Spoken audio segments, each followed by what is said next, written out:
Hello and welcome to the Arise interview, where we take time to reflect on the big stories from the news and on the fortunes and affairs of the world in an hour of conversation with commentators, analysts and thought leaders. I'm Charles Anyegolu. Coming up in the next 60 minutes, he's an internationally popular musician, a political activist, and a vocal critic of successive Nigerian governments.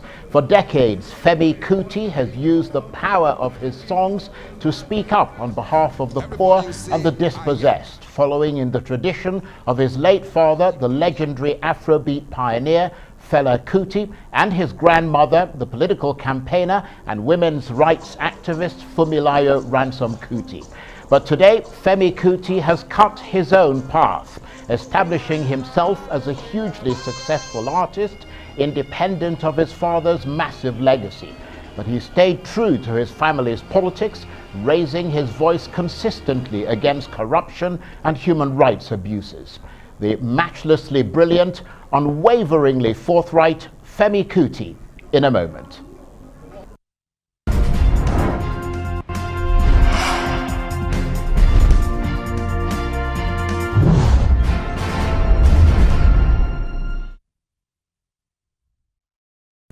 Now, you probably know that the legendary political activist and originator of Afrobeat, Fela Kuti, used his music to protest against corruption and injustice in Nigeria and across Africa. His legacy spans decades and cuts across race, color, creed, and country. And today, his eldest son, Femi, is continuing that heritage of music and protest, and his impact, independent of his father's bequest, is felt around the world as well as at home in Nigeria.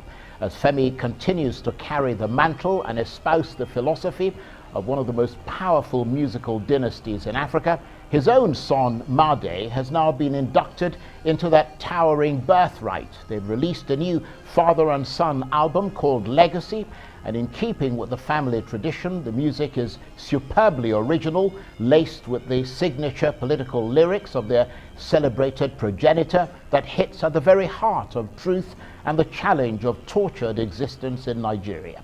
In a moment, we'll speak about all that with Femi Kuti himself. But first, here's one of the songs from that new Legacy album. This one's called Ba Ba Ba. That's the song Ba Ba Ba by Femi Kuti and his son Made. And I'm suitably delighted to say that this man, who's become a legend in his own time, the fantabulous Femi Kuti, joins me now from Lagos. Truly delighted to have you on the program, Femi. And just listening to that song and watching the brilliant video that illustrates it, I mean, I can see a rather vivid link to contemporary Nigeria. Great talent, great fun, and great protest. Just tell us more about the inspiration behind that song. And I mean, is Ba Ba Ba a word? And if so, what does it mean? First of all, the album, Charles, the album is good to be with you. The album is called Legacy Plus, and that song is called Pa Pa Pa. Pa Pa Pa is a Yoruba word that is used to say, like, if you want things done urgently or quickly, you say Pa Pa Pa. Check in here, Pa Pa Pa. Do that thing quickly. And it's the inspiration is I use my life as an example. When my father was speaking about the ills of this country, I was 10 going on 11 or so, and I'm 58 now, and think we are still speaking about the same things, and this is very heartbreaking. It's disheartening. So I thought about giving the young people an inspiration, saying, look, we need to tell the government to do things quickly.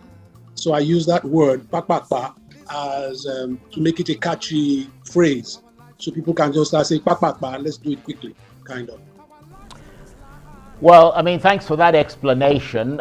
We've got a global audience, and you have a lot of fans both in and out of Nigeria, so I'm sure they'd be keen to know what that actually means. And you mentioned your father there. Of course, you can't speak about you or your work without speaking about, you know, your legendary, phenomenally popular father, Fela Kuti. And I believe, from what I read, that you had planned to release this album Legacy on his birthday, which was the 15th of October, but COVID-19 got in the way. Yes. Legacy Plus, Charles. Don't forget the plus. The plus is, which means that plus is there to show that this legacy is going to go on for as long as possible, for as long as this world exists, and with my son being there. So it's impossible. Yes, you're very right. It's impossible to speak about me without my father. I'm very proud of him. Somebody was saying, am I a big fan? I said, I'm not a fan. I'm an air condition.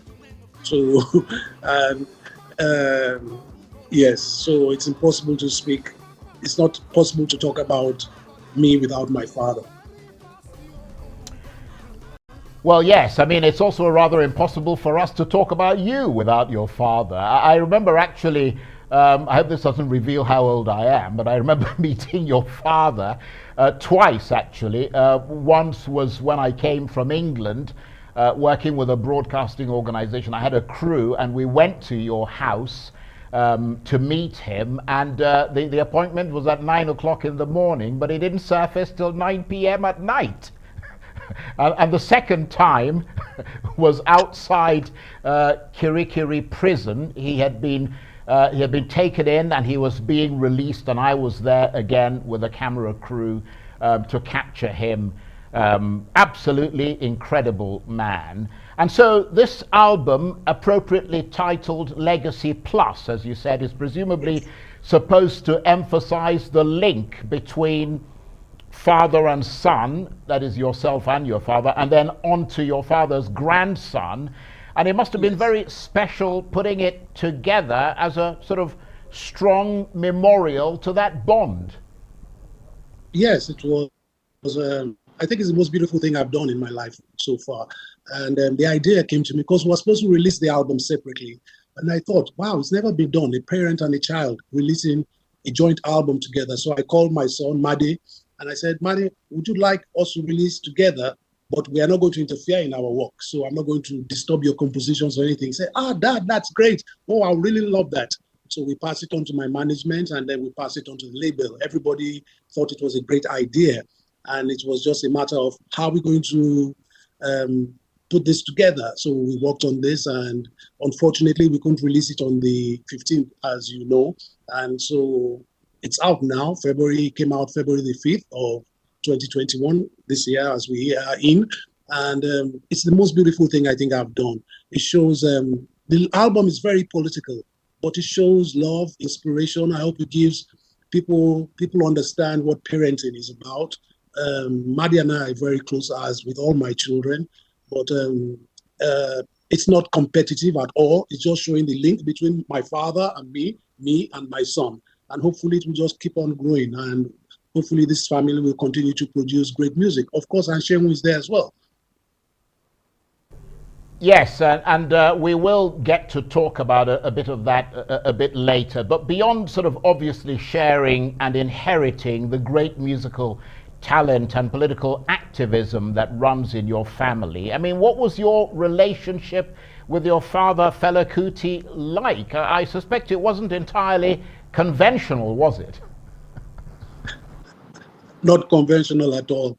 At all. So it was very weird and strange, and it used to puzzle us as children because we go to other homes and it was very different there. And Fela was just like, for instance, we were not allowed to call him daddy.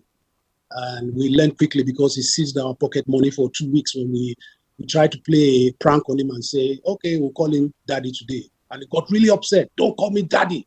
He didn't want me to have an education because it was too Western. He didn't teach me music. And so this really upset me. And well, I left, and he was very upset at one point. He thought that he would just put me out there and I will become successful. And my mother was very angry. His elder brother, Professor Lukoye, the former minister, was very angry. But then when I became successful with the album Wonder Wonder, he came and said, you see, what did I tell all of you? Is he not successful? But I thought my father took a very big risk. I wouldn't take that risk with any of my children. I was in the storm, and so I know what I went through to be where I am. I can't read or write music, and this became a hazard for me. I was so handicapped. I've met so many great musicians, and I now had to work 10 times harder to arrive where I am. It completely drained me because I had to find my tone, I had to find my sound. And so I wouldn't want my son I don't think my son or any of my children will be able to go through in this 21st century with the kind of no knowledge of musical, the expertise they should have, Right. computerized or being Well, able to read or anything like that. Well, I expect that that's made you a stronger person. Do stay with us, Femi. We'll come right back to you. You're watching the Arise interview. Plenty more still ahead as we continue our chat with Femi Kuti, heir to the Afrobeat dynasty of the Kuti family. Stay with us. Welcome back to the Arise interview. I'm Charles Onyegolo. My guest today is the popular musical artist and political activist Femi Kuti, son of the late legendary Nigerian musician Fela Kuti. Like his father, Femi Kuti has become not only a celebrated artist, but a constant thorn in the side of the Nigerian authorities, an extraordinary talent who uses his songs to criticize government and to speak up on behalf of the dispossessed. He believes that though Nigeria is seen as a giant on the African stage and one of its biggest oil producers with all the potential that goes with it, its leaders have never fulfilled the expectations of its people. Today, Femi Kuti is seen as the voice of the voiceless and is respected and admired in Nigeria and across Africa and the world. He has a new album out called Legacy Plus, in which he collaborates with his son Maddie and which celebrates the Afrobeat dynasty of his family. Well, in a moment, we'll continue our chat with the great Femi Kuti. But first, let's listen to some more of his music. This one's called As We Struggle Every Day. Femi Kuti is still with me from Nigeria's commercial city of Lagos. Thank you very much indeed for staying with us. And I was going through your biography there, and I noticed that you were actually born in London. Is that right? I presume your parents were in the UK at the time. Yes, my father had gone to school. That's when he went to Trinity College, same university my son went to as well. And he met my mother in 61, had my elder sister in 61, had me in 62, came back to Nigeria, had my younger sister in 63. I've never been back except going on tour. Well, I mean, now you've revealed the ages of your sisters. They might not be very pleased with you. But then, of course, as you said, you returned to Nigeria. And apparently your father, I think you mentioned this before we went on break, your father didn't want you to go to school or to have a conventional education. I mean, how did that work out? Because you're obviously a very literate person. I did quite a lot of reading. I still find it quite difficult to go through some words, but I've struggled, I've focused, and look, having said all that, probably if I did go to school, my music would be boring. So I'm not one to delve and be negative about my life experience. I have grown to understand obstacles come your way, you have to overcome them.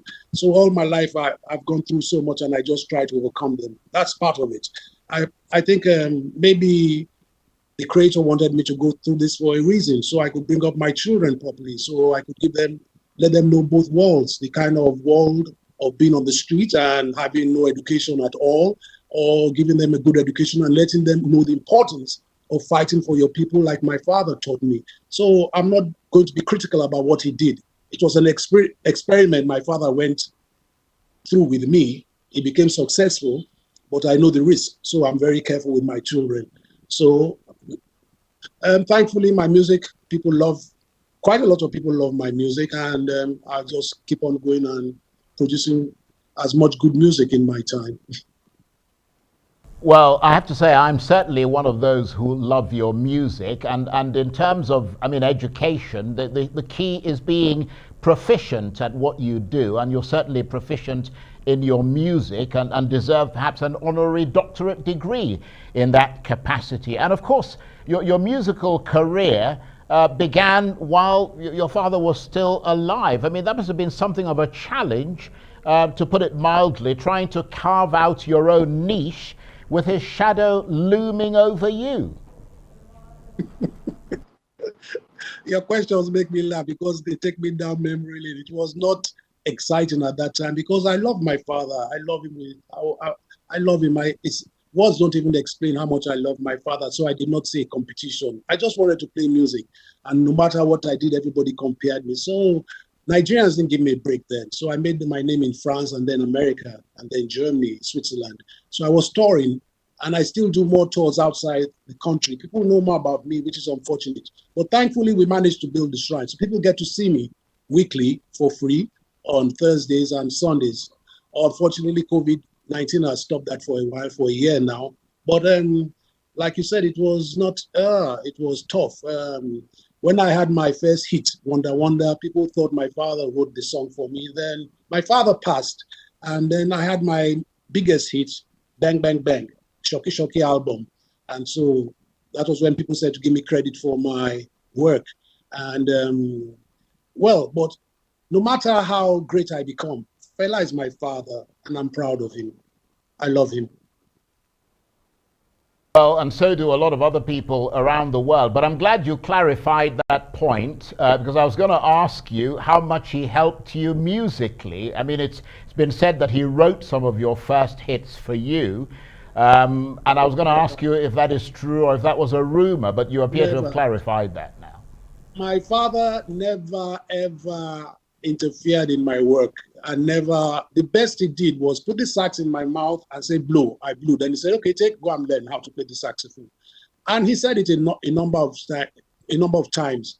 He can't take credit for what I have become. And many people were shocked because everybody thought I was getting private lessons or he was treating me better than others. Fela had an open house policy, and his family always came second. He gave everybody, he wanted to show he was a just man. So his family had to understand that we were second in the home, and he gave everybody more privilege. And so we grew up understanding this. And the way I learned was just watching him. And don't forget, I was young. I was probably like 7, 8, 9 when Fela was making music, and I was there at the rehearsals, first with Kula Lubitos, Africa 70, Nigeria 70, Africa 70, Egypt 80. I was there. I was at the rehearsals. I saw him compose. So I watched. We listened to all his albums. It was a big competition in my home when we used to stay in Ikate, and Fela had hit after hit with my siblings, my elder sister and younger sister, who will be able to learn the lyrics first, who could dance better. And my elder sister will never accept it, but I always beat her by, I'm sure, 90% of the time, because I was always into those albums. I mastered the lyrics of those albums. That music is embedded in me. But then I knew I had to find my own identity. Right. Okay. We're going to take another break, Femi, and we will come back to you. You're watching the Arise interview. Plenty more still ahead as we continue our chat with Femi Kuti, who is the heir to the afrobeat dynasty of the Kuti family. Stay with us.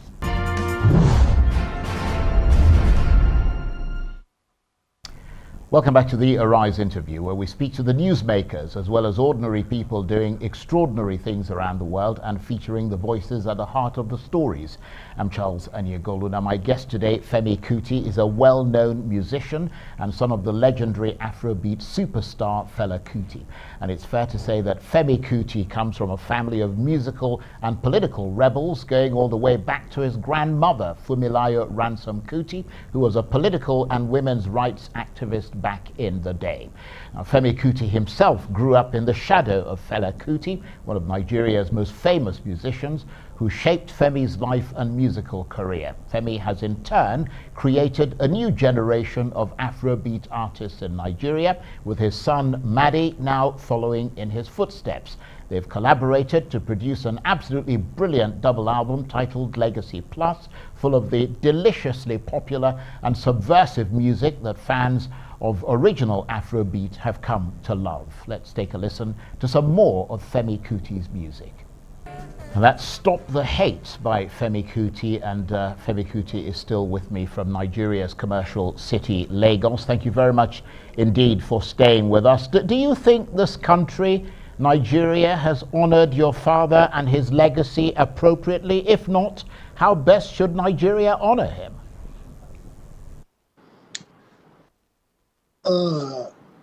It's really not about honoring Fela. It's really about doing the right thing. You know, there's so many great people who have died fighting for the emancipation of Africa. And when we go back to slavery, when we understand the gravity of the crimes committed during slavery, colonization, bad African corrupt governments. People we don't even know who their names have died. So many innocent citizens, souls, women, children. My father, my parents, my grandparents were just part of that story. And all we are agitating for right now is for electricity, good roads, good healthcare system, good education, easy life that should have been since independence. And so if we're going to honor Fela, it's by doing the right things. It's not by giving Fela an award. Fela didn't believe in all that. We are not a family that wants to be labeled the best thing that has happened to this country. It's not about us, it's about everybody. And like I said, Fela had an open house policy, and that's how we were brought up, to be just in whatever we do. Fela's mother was killed. Yes, maybe the government has to accept their responsibility into bringing her death, but then the government has killed many people. So there are so many apologies the federal government of Nigeria has to accept. Unfortunately for every government, whichever government comes into power, it is that government's responsibility to apologize for all crimes committed by previous or all governments. And that's why the German government always apologizes to the Jews for the crimes of the Holocaust. And that's how it should always be. Well, perhaps this is a good time to talk about the way you see things developing in Nigeria at the moment. I mean, let's talk, for instance, about your assessment of the more recent developments in this country, the End SARS protests, for instance. I mean, what did you make of all that? I was happy in that the youths are agitating. Unfortunately, I don't know the leaders, but I do support anybody that says they don't know that the crimes committed by our police force are so bad is lying. I mean, we witness this every day. My son even came back from England. He was part of this. And so I felt it was great the youth stood up. I think what the young people need to do now is force their way into politics and take over their right to govern. I think people like me should just support the youths into managing the system properly. I think I'm 58, like I said. I can't be a youth anymore, and I'm not going to fool myself that I'm young. So I think young people need to start to understand that before they know it, that's why Papa is there. Before they know it, they'll be my age and they'll be too old to fight. So they need to start agitating and fighting for a better country. So NSAS is justified. And I think when they set up that panel, it just reminded me of Unknown Soldier. I knew it was not going to lead anywhere. So nothing really surprises me in this country. When the leaders start to act the way they act and they start to say a panel for this, for justice, same old story. They're going to find an unknown soldier. They're not going to find who they call priests and blah, blah, and then they're going to bury it under the carpet. But the youth should not let it pass. Let's see what happens at the end of the probe, and then the youth should take it from there, I think. But I think I think the youth should have a political party now and start to fight for a better country, and stop leaving our destiny into the hands of the same politicians who are just rotating leadership. Well, I mean, you took the words right out of my mouth, because I was going to say to you that given the momentum that you've seen building from those End SARS protests, I mean, and looking ahead to the next presidential election in 2023, what are your hopes, and do you see those hopes being realized? Like I said, I try to look at things from a scientific point of view. So when somebody's sick, you go to the hospital, the doctor must diagnose what is wrong with you. Malaria, cancer, they just don't give you any drug.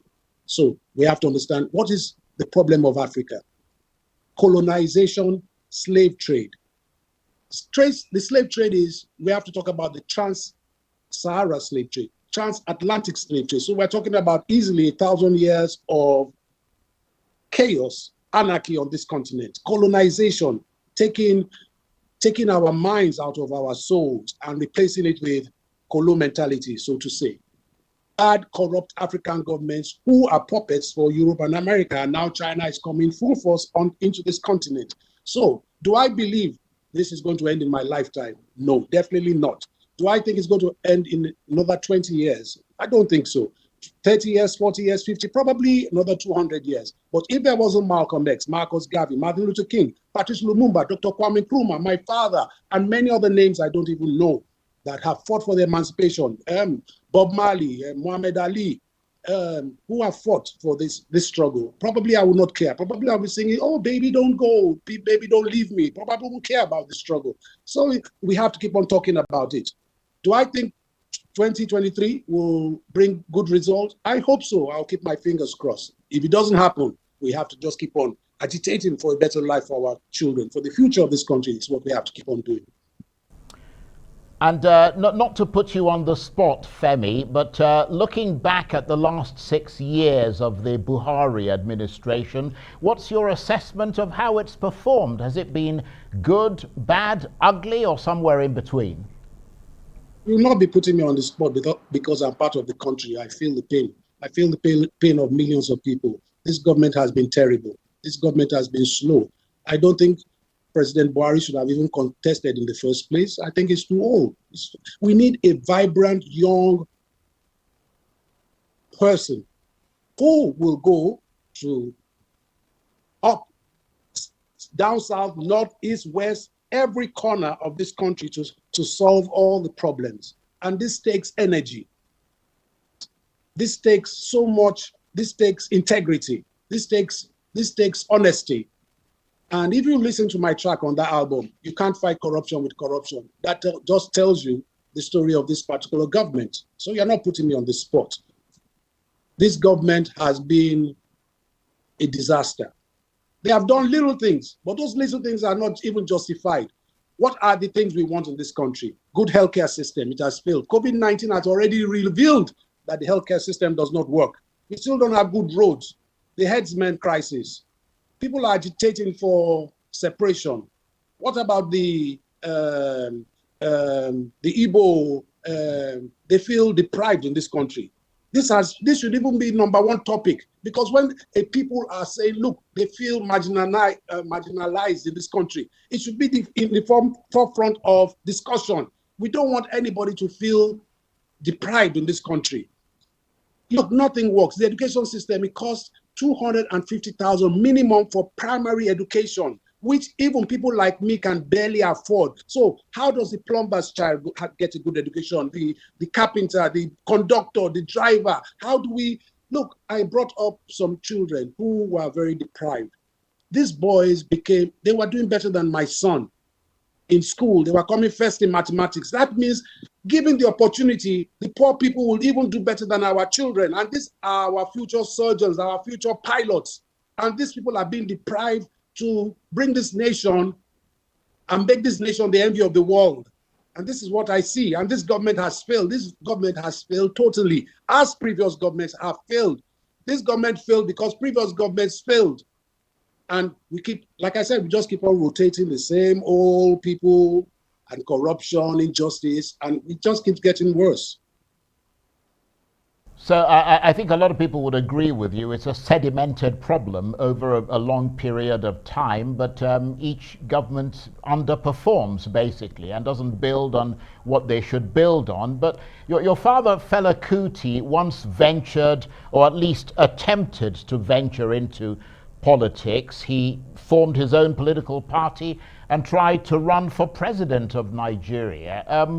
What kind of president do you think he would have been? Fela did not really want to be president. He said privately that if his political party had won or been registered, he probably would have asked his younger brother, Uncle Beko, to be president. He didn't want. Fela was a musician. You could say Fela was just a jai man. It just happens like those things were important to him. He was passionate about the plight of his people, but he didn't want to really be president. People called him Black President, but it was because of his fight Right, and we've got to take a break in a minute, Femi, but some have said that they would like to see you realize that presidential dream that your father once had. Do you have any political ambitions yourself? None at all. But my brother Shemu is revived the MOP. I don't know if he wants to contest himself, but I have absolutely no ambition to be president or even seek political office. I'm a musician first and foremost, and I enjoy doing this. I will always speak out with music is my tool. I'll always be passionate about whatever happens around me. If there's poverty, I will make it known. And if Nigeria becomes a beautiful place, I'll be one of the first people to sing about it. Wow, come to Nigeria, which I still do. When I travel, I tell everybody, you have to experience, you have to understand these people where I come from are one of the best people in the world. Given the opportunity, I'm really sorry to interrupt you. We're going to come straight back to you, but I have to take a break. You're watching the Arise interview. Plenty more still ahead as we continue our chat with Femi Kuti. Stay with us. Welcome back to the Arise interview. I'm Charles Onyekulu. Now, my guest today has become something of an Afrobeat veteran. He's still reasonably young, but rightfully so, given that he's the eldest son of the Afrobeat legend and pioneer Fela Kuti. Like his father's classic albums that generations have come to love, Femi tackles political issues impacting Nigeria, blending some hard-hitting lyrics with superb musical arrangements. That's ensured that his father's original music has achieved a kind of joyous immortality, as one online music reviewer put it.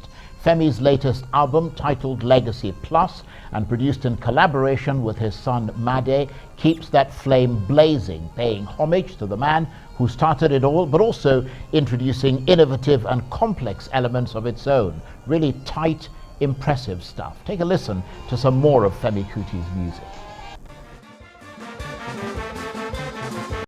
And my guest today, Femi Kuti, is still with me from Lagos. Thank you very much for staying with us. As someone said, like great-grandmother, like grandmother, like grandfather, like father, like son. And I can see why this latest album has been appropriately titled Legacy Plus. So tell us about your son, Madi. Wow, Madi, my bundle of joy, I call him. Is fantastic. He's amazing. On that album, his album Forward, he plays all the instrument. He records it in 16 days. He's doing incredible things. He's a beauty. He's the kind of child every parent would love to be blessed with. So I find myself just being very thankful and grateful. His album is what I would say is Fela found a universe. I explored and found a universe. Made immediately in his first album has found another universe. And we just have to sit back. I'll be crying tears of joy, and we'll just get to see the beautiful, great compositions he's going to give us in his lifetime. And so the legacy goes on and on and on, and we are the beneficiaries of that. And I'm just looking at you yourself. You said your father thrust a saxophone into your hand when you were still in diapers, so you were something of a saxophonist. But do you play any other instruments? Yes, I play the trumpet. I play the piano. But I play the piano, but if you hear Madi play the piano, you will beat me and say, stop playing. I play the drums. I mean, I've touched everything, but professionally, I will tell you I play on stage the trumpet and the saxophone and the piano. But I am a terrible pianist. I found a style with the piano, which is to just, you see, my music became people were saying it's fast in a way. So I needed an undercurrent. So I use the organ as an undercurrent to drag the music back. So while the music is going fast in a way, the organ, I found a system to bring the music and use the organ to draw it back. So now it still goes fast, but people don't notice.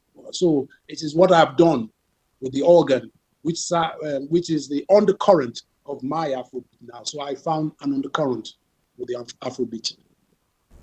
Right, okay. I think there were a lot of things you said there that tried to sound very modest, and we appreciate that, but we do know that you're a multi-talented musician. So what's been the reaction to this new album, Legacy Plus, taking in your father's legacy and its obvious links to you and your son? I suppose it's early days yet. Oh, it's been tremendously great. I mean, all the reviews, all the critics in Europe, America, and Nigeria have been fantastic, and Africa as well. And people are just catching on. So, I mean, it has started off great. People love all the tracks. People are amazed. I kind of knew people would love it, but the reviews we are getting, people have really, when I read some of the write-ups, they have sat down to really be critical and have enjoyed the journey, which I wanted them to. So it's like they have gone through my album, and the album quickly links up with my son's album. So it takes you on this beautiful journey, but still keeping you very aware of where we're at and where we want to go. And so people feel that. People feel the passion. People feel the inspiration. Most importantly, people feel the love and the bonding, and people see the connection. So I'm so glad that people feel what we wanted them to feel. And so I couldn't be more than grateful right now. The write-ups have been great. Of course, you have one or two people who don't understand what we are doing. You will say, you're not like your father. Yeah. Let them keep crying.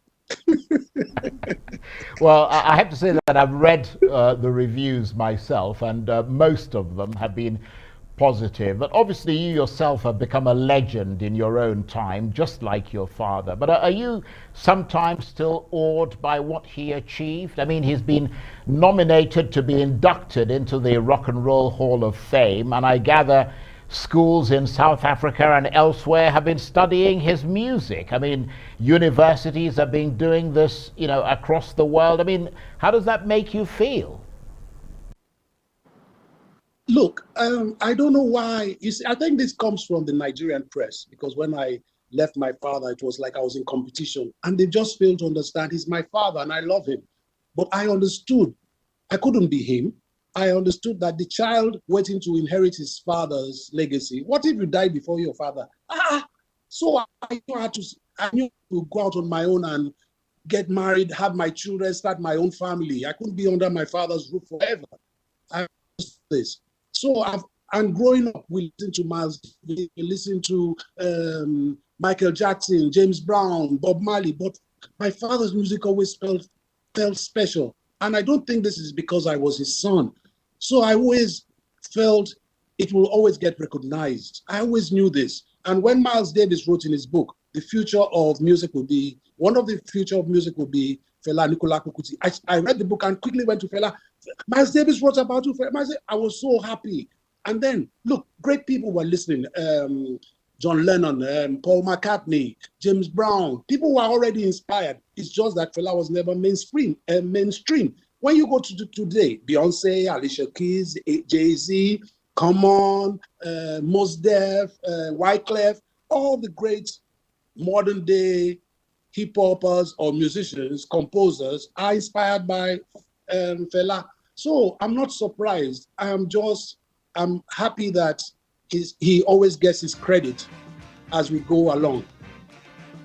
And on that note, I want to say thank you very much indeed, Femi Kuti, for talking with us. Femi Kuti, of course, the first son of Fela Kuti, and in his own right, an established musician and political activist. That's it for this edition of the Arise interview. Join us again tomorrow from me and the entire team here in Abuja and Lagos. Bye-bye, and thank you for watching.